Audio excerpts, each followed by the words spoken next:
Thanks for joining us for today's episode of The Capitalist Investor. You got Mark and D. Mark, what's up, man? What's up, brother? Just living it.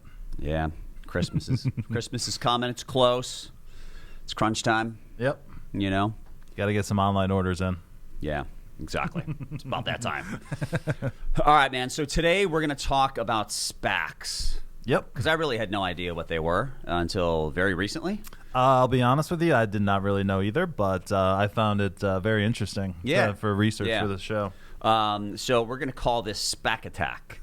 Now, nice. Do you remember the name of the band from Saved by the Bell? Spac Attack. Spac Attack. Do you know they're doing a reboot of Saved by the Bell? I did know that. Zach's in there. I saw AC Slater. Kelly Kapowski's there, too. Yeah. She was the hard one to get. Oh, really? Mm-hmm. Why? Because she does so much Lifetime movies? What does she do? It's not like she has a real career. She was never back for any of the reunion shows and stuff like that. That's so ridiculous. Yeah. I don't think, is Screech in it? I don't think Screech is in it. The new one. Well, he ventured off into a different kind of video. But yeah. If you want to do a pod on... Slater's got to be the most successful, right? Oh, yeah. Mario Lopez? Yeah. I mean, he does a lot of, he hosts shows and stuff like that. Now, what is it, Mark Paul Gosselaar? Zach? He's done a few shows. Yeah. They haven't had long runways. A season or two, and they fold. Right. And he did that movie, the college movie. Do you remember that? That was a great movie. Yeah. What's it called? Where he had brown hair all of a sudden. Yeah. I was freaked out, dude. I was freaked out. Well, that's his normal hair color. Yeah, obviously. Right? All right. So away from Spac Attack into Spac Attack. All right. So SPACs, what are they? Because people are talking about them, and I think it is important for people to understand what they are and what they aren't, so that you understand the potential, but you also understand the risk. Right. Right. So, yeah, I think it's a great topic because, like you said, a lot of people don't really know about it or how it works. Or, bottom line for this show, how it affects their investments eventually. Yep. So basically, really what it is, it's a alternate way to take your company public. Yep.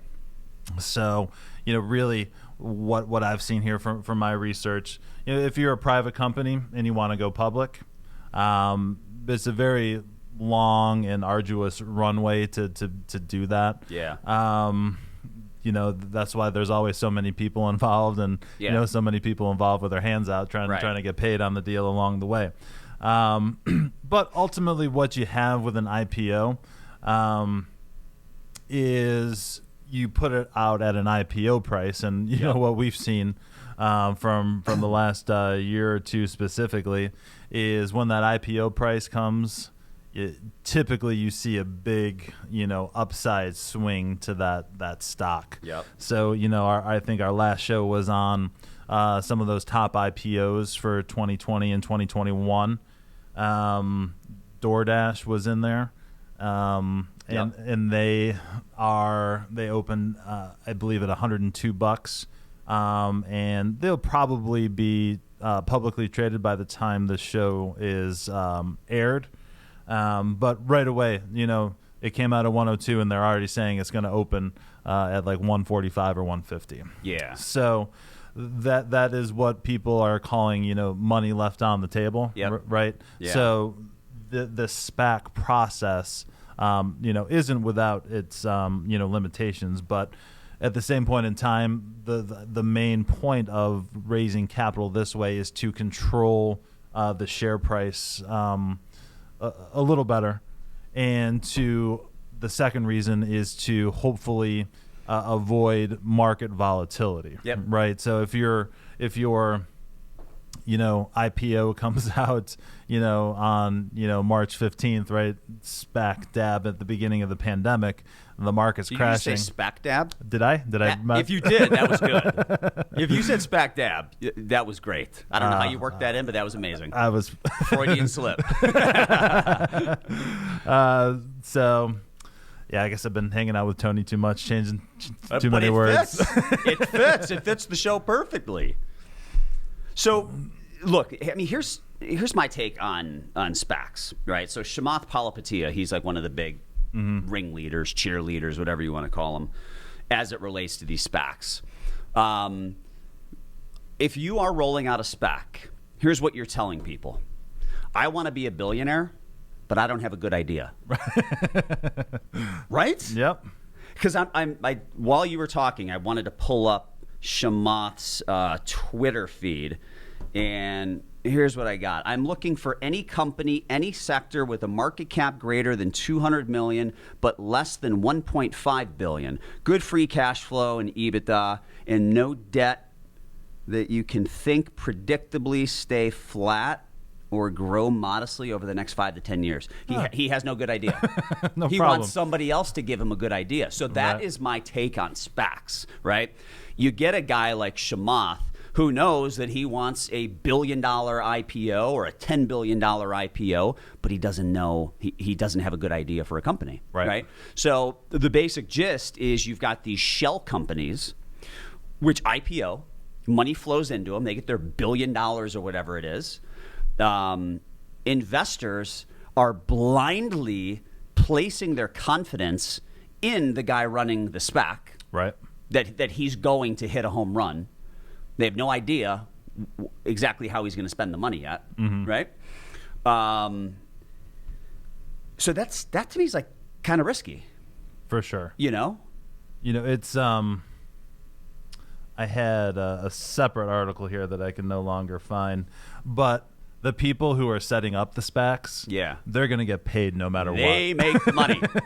They're going to get paid no matter what, and Yeah. I can't find it now. Hopefully, I'll find it. I did find the name of that movie. Actually, it just came to me. It's Dead Man on Campus with Yes. Zach Morris. It was all right. you Yeah, it know? wasn't bad. I just love to see the return of Zach Morris. Yeah, Because he was absolutely. gone for like a decade before Yeah. he made his comeback. I watched the college years too, and they weren't not very very good. good, That was but I not still good. watched them. Yeah, not good. Not good. So yeah, that is really the gist of it. I think is that the people setting these things up are going to get paid no matter They what. get paid. So, but they can lead to more targeted prices, and there's been some success stories lately. Yeah. which is why we're talking about it now, because I think it's going to continue. Moving forward. So, a SPAC, D, is basically just, that would be like us telling one of our clients, who I believe you got to be a qualified purchaser to invest in private equity funds. So that's 5 million plus, right? So if you're a qualified purchaser, that'd be like us saying, hey, I know a private equity firm. These guys are brilliant. They're geniuses. They're opening a new fund, and they're looking to raise capital. I think you should allocate $500,000 of your portfolio to this strategy. Okay, well, what's it invest in? We have no idea yet. We don't know yet. Right. Like, we just know these guys are awesome at what they do. They've got a great track record, and you just need to give them your money. And once they have the money, then they're going to go and buy a tool and die shop, a nuts and bolts manufacturing company, right? Then they go and they buy the private companies.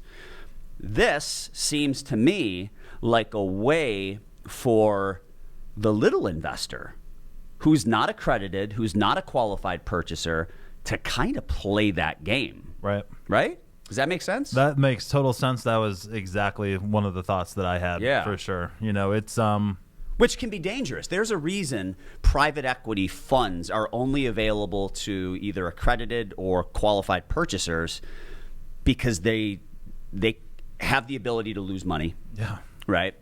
And they're considered to be more savvy as it relates to non-traditional investments. Right. The Robinhood trader with $1,000 in his or her account has always been excluded from that, probably for good reason. No doubt, yeah, for sure. Even with a retirement, a millionaire next door, right? You got $1 million that's going to get you through retirement. You don't want to be putting $250,000 of that into something that you don't know that's if and when it's going to pay off. Yeah. It could be great, but it's also very dangerous, and that's why those rules are in place. Right. So let's talk about a few of the recent SPACs. So DraftKings, I love that stock. That's one that I own. I think I prefer Penn National over it. I know we've talked about Penn National, and I think we did a show on DraftKings and Penn National. Yep. Right? So DraftKings, cool company. The stock was on fire until they decided to make an additional stock offering at below the current price. Yeah, that's never good. Why would you do that? I have no idea. Why'd you do that? It's not a very smart move. So obviously investors at that point start to think like, man, this thing's way overvalued. I'm going to back off. But we were just talking before the show. That was like Golden Eagle or something. I don't know what it was called. Right. That was the SPAC. That was a SPAC, right? So what happens is the SPAC, the company that raises all the money, merges with the real company, DraftKings in this case, and that is the company that goes public, basically. Yep. So yeah, it's becoming much more popular. So far in 2020, 80 SPACs have raised capital through IPOs, average size of $400 million. And then there's an additional 24 in process for another $6 billion. So that total right there is already more than 16, 17, 18, and 19 combined. So it's the hot thing to do. It is. Yeah. Everybody wants to make money that way, right? Yep. And I think it's there's obviously benefits, which we just outlined. But I keep coming back to, hey, it's just another way for these investment bankers, big accounting firms, these type of people to make money. Yep. Exactly. So kind of my final thoughts on this, D, just to recap what I already said. If you are a smaller investor, right? And when I say smaller, that's not necessarily small, but if you're not accredited, so an accredited investor has $1 million, right? Or maybe I think it's $1 million net worth excluding your primary residence, right? So let's just say anyone below $1 million, right? If you would not invest your money in a private equity fund, then I think you should stay away from SPACs. Yep. No they're doubt. basically the same thing, right? One is just easier to get into with your Robinhood account. Right. The other one, there's like rules and you can't get into it. If you would not invest in a private equity fund, you probably should not be buying a SPAC. Right. Just because people are talking about them, because they're the cool thing, doesn't mean you should own them. Now, they can be profitable. I mean, DraftKings has done very well. Oh, yeah. Right? Virgin Galactic has done very well. I mean, they do a whole whopping, 1.9 million a year in revenue. Yep. Actually, I'm sorry, 0.9. They didn't even do $1 million this year. Right. Under $1 million, and they're worth like what, $8 billion? Yep. Are you taking a flight to space when it's available? No, I'm not, dude. No, I don't think so. No, they're $250,000 to $300,000. Okay, the Virgin Galactic theme or thesis, I should say, is that anyone with a net worth of $5 million and above is part of their total addressable market. Right. Do we have a lot of clients that are in that 5 to 10 million range? Do you think any of them would take $250,000 out of their portfolio to fly to outer space on a flying saucer? No, not one. Not one of them. Yep. So my opinion on Virgin Galactic is the real total addressable market has to be at least 10 million and above. And then you just got to be kind of a strange bird. I mean, I don't even like taking off on an airplane. Yeah, being on a flight is the most boring thing in the world to me. I'm going to fly into outer space. Like, how long's the flight? I don't even know. You're in space for 10 minutes. Can't be and that long, They bring though. you back? Yeah. That's crazy. All right, that's my final thought. You have any final thoughts on SPACs? Yeah, so, I think, for our listeners, if you want to get into this, really what it's honestly a brand new ETF. It's SPAC, S-P-A-K. There is no SPAC, so I don't know why they called it SPAK, but that's what they did. Well, we need to roll that out then. Right? So, it's an ETF, so it's unmanaged, so I hate that in this space, honestly. But as far as I can tell, it's probably the best way to get into it right now. Get some diversification that way. You get some right? diversification, exactly. So like DraftKings is the biggest holding, but then a lot of the SPACs that haven't merged yet are still in there. So if you want to get into this space, that would be the way to do it. For probably a lot of people listening to this show, I'll pose a question to you. do you think it would be more appropriate for them to be in something like this, or if they want to get into more of a speculative space, like an ETF like IPO? Well, I mean, as we talked about on last week's show, that the IPO ETF is up like over 100% this year. Right. I don't know what SPACs are going to do. DraftKings was on fire, and then it just stalled. Right. Virgin Galactic, like, I can't figure out stocks like that make no money, that are just have these sky high, pun intended, valuations. Right. I can't figure them out. That just doesn't fit our investment strategy for us. Right. We're growth at a reasonable price, and when a company does less revenues than we do and is worth $8 billion, it leads me to wonder, like, should I sell? Right. How do I get some of that $8 billion? So, it's no, I wouldn't fly to outer space, and I really don't understand the valuation either. Right? Yep. So yeah, for me, it's kind of like a lot of other things that we talked about. This will be my final thought here. If you want to get into things like this, just make it the appropriate portion of your portfolio. Yeah. Right. We talked Bitcoin a couple weeks ago. We're both fans, and I'd say bullish on Bitcoin right now. But that doesn't mean it needs to be 50% of your portfolio. Right. Be reasonable. Get the right allocation.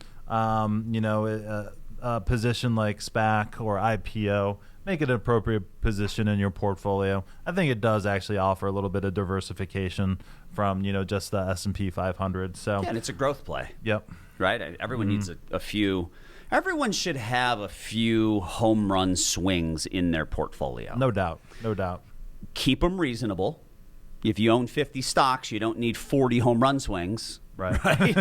Like, if you own 50 stocks, maybe 3 home run swings that could end up being a strikeout. Right?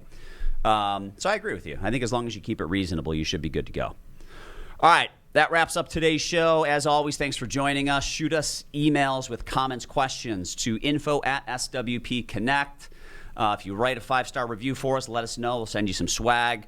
And if you haven't yet, make sure you hit the subscribe button, because these shows are awesome. They're amazing. Yeah, and we keep rolling them out, man. We keep pumping them out, and we need you guys to subscribe so that you can make sure that you're getting this awesome information every single week. No doubt. Right? All right, everyone, thanks. I believe this is being published right before Christmas, so have a Merry Christmas, and we'll talk to you after the holidays.